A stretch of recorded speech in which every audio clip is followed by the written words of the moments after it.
Good to go. Incredible effort from Jack Kartsonis. He's been a warrior for us ever since he began starting. So he went 7 innings, 5 hits, 1 run, 8 strikeouts, 2 walks. He wasn't really his best version in the first 2 innings and then really found it and got hot. So 1-run ball game in the 7th.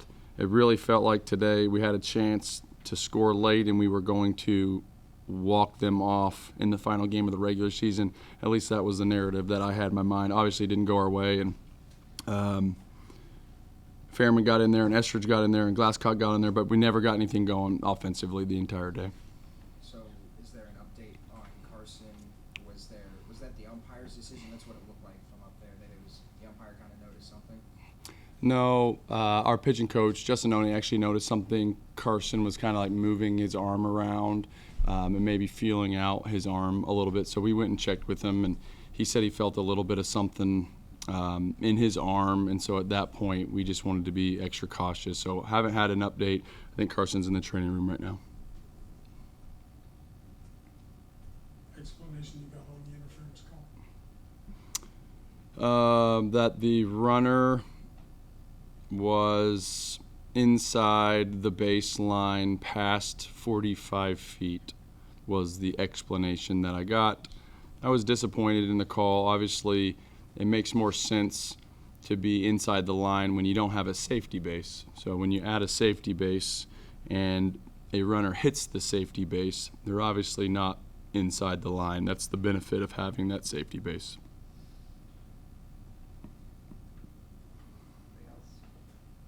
I asked Logan this, but what does it mean with the crowd and that trophy ceremony when you haven't played your best baseball all weekend and they're starting the Let's Go Mountaineer chants as you guys raise the trophy? What does that mean to you as a first-year head coach? But you've been here a while, but what does that mean? It's incredible. I think people can get lost sometimes in reality versus perception. And the reality is that we have the best, most supportive, loving, hardcore, awesome fans. And sometimes I think that our players probably hear a little bit of noise, and it's a lot easier to cling on to negative noise than it is the positive noise. And so for me, I was genuinely touched by our fans, just thankful that they stayed, they supported, they chanted. I think it meant a lot to our team, and that's probably the best thing that happened this weekend, in my opinion, was just our players understanding that we have a fan base that is all in, that have their backs, that are willing to be there through thick and thin, and that's what happened. And I'm glad that you brought that question up, because I was really proud. I was proud of our fan base. I was proud of the support, the people that come to pay money when the games didn't go our way, and they're obviously proud of a Big 12 title that our team was able to bring to this university. But that was a really cool moment. The next 4 days leading up to Thursday, more important mentally or physically? It's a good question. I think it's both. I really believe that there is some of it physically. I think sometimes when you start chasing pitches or you're not performing offensively, hitting is such a fine-tune activity. Like, you have to fire on all cylinders. Your central nervous system has to be clicking at a really good pace. You have to be able to identify things moving at 97 miles an hour, an 87 mile an hour cut. You have to recognize seams and laces, and you have to be so dialed in mentally but also physically, because if your body's a little bit sluggish or you're not quite seeing the ball right, or your brain is telling you one thing and your body's not reacting, hitting so hard, and then if you add a little bit of fatigue with that, it almost becomes impossible. And so I would say maybe physically would be the most important part, but when you go through this many games of tight games and close games, and a lot of the ones even that we won were high stress, and then you play for a title, and then you lose games, I think mentally, obviously, getting away is super important as well. So I would say both are critical this time of year.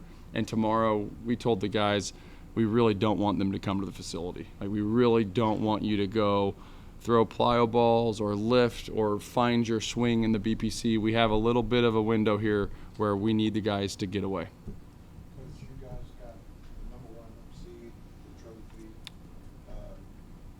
But did Kansas also make a statement this weekend? Hell yeah. They rolled in here and swept the #1 team in the league. They're a good team. They didn't have to use their bullpen very much because their starting pitching did so well. And I think that's one of the weaknesses of Kansas is the bullpen. That's not a knock. They're a great team. That's just every team has strengths and weaknesses, and we didn't force them to use their bullpen heavily. They've been really good. I mean, before in the second to last week of the season, all the talk was about Kansas and us, and then they got swept by Cincinnati. And so they had the weekend that we just had 2 or 3 weeks ago where they're chasing a title, they're in a great spot, they're cooking, they're performing on all cylinders, and then they get swept by a team that was under 500 in the league. And so I don't want to say it was our turn, but I'd be interested to know if there's any team in the league that hadn't been swept yet. We were probably the last team to experience that. So you don't get to pick when the timing is, and you don't get to pick how it goes. I think it's just about the response. And we said, you know, you have to make some of those decisions about celebrations and titles and things like we did after the game. And you don't even want to go to the mindset like, if you lose, will you have a celebration? The answer is hell yeah. But more importantly than celebrating or being happy about the Big 12 title, it's important for our players symbolically to have something to turn the page. Like, this was a regular season. You have to compartmentalize this regular season, and we were the best out of 4 teams. So you guys just won that, stamped that. We lost the last 3 games. We celebrated. We got a trophy. We got to be at our home for the final regular season series, sleep in our own beds. But, like, that's over now. It is over. Turn the page. Congratulations. Ups and downs, hard fought, and then you have to move on to this next chapter. So I think it's important to have some of those moments where it allows you to probably mentally move forward. Is that a mental challenge, the timing of it? Like you just highlighted with Cincinnati here.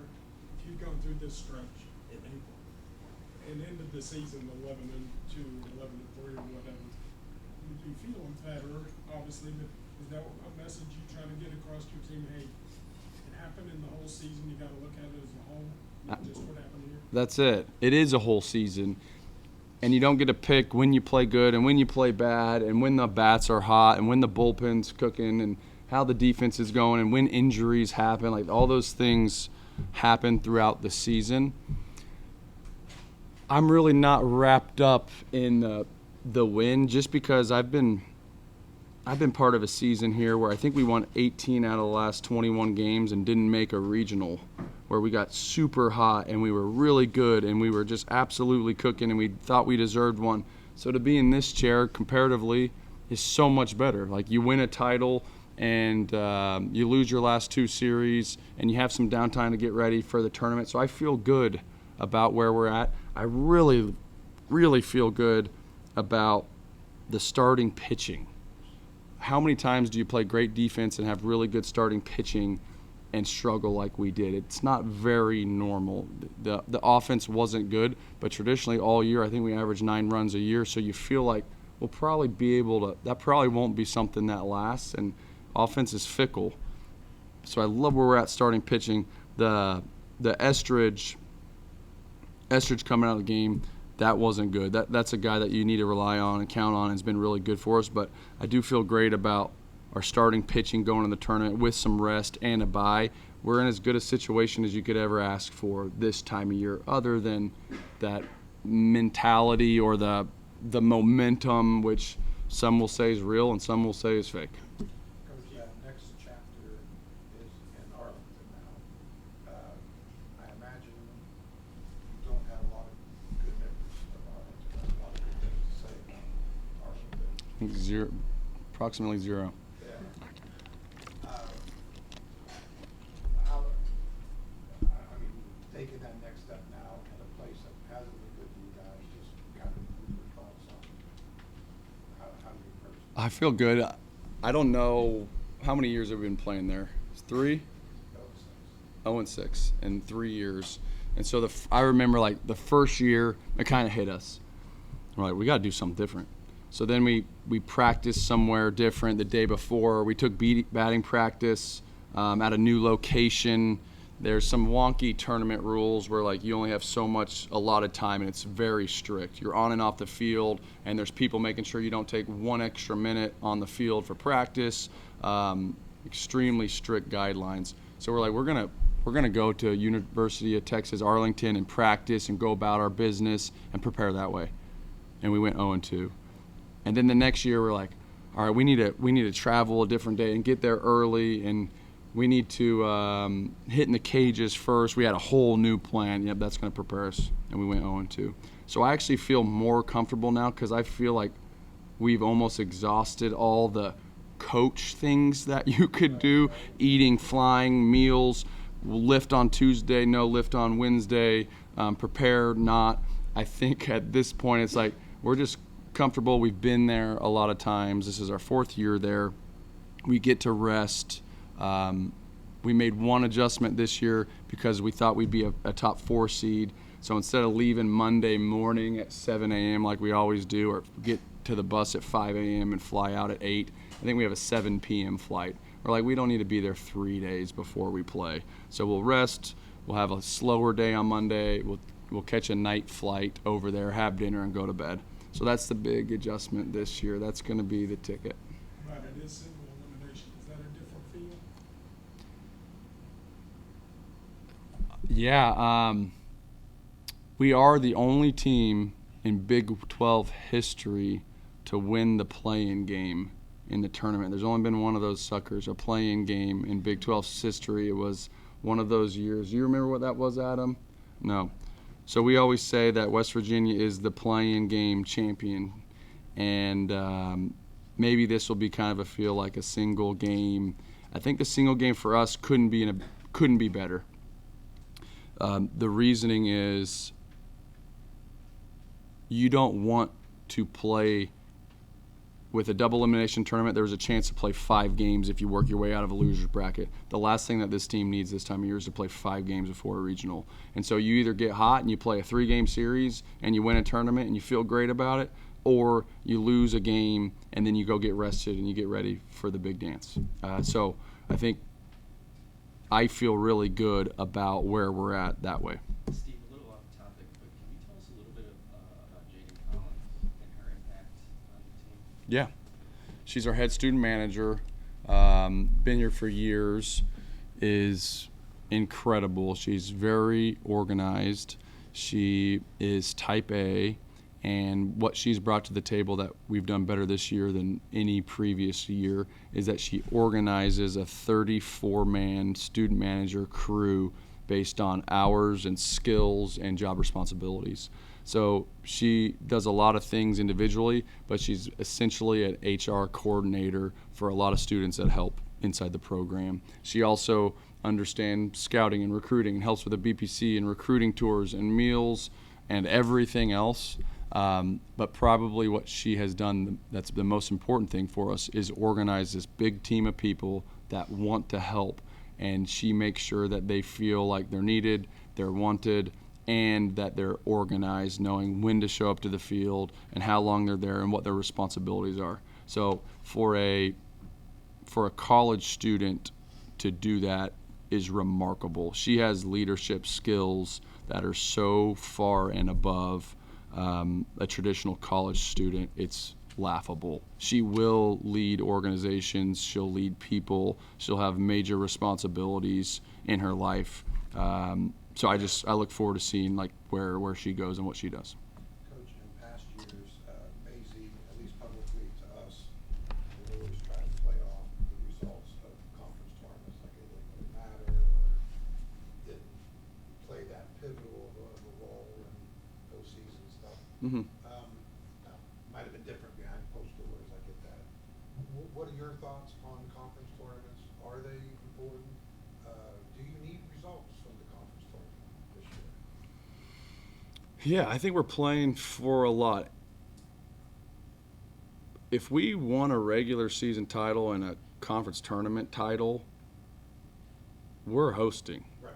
So you can't keep us out of that deal. So it is really important, and hosting gives you a better chance to win the whole thing, and that's the objective at the end of the day. So it is really important.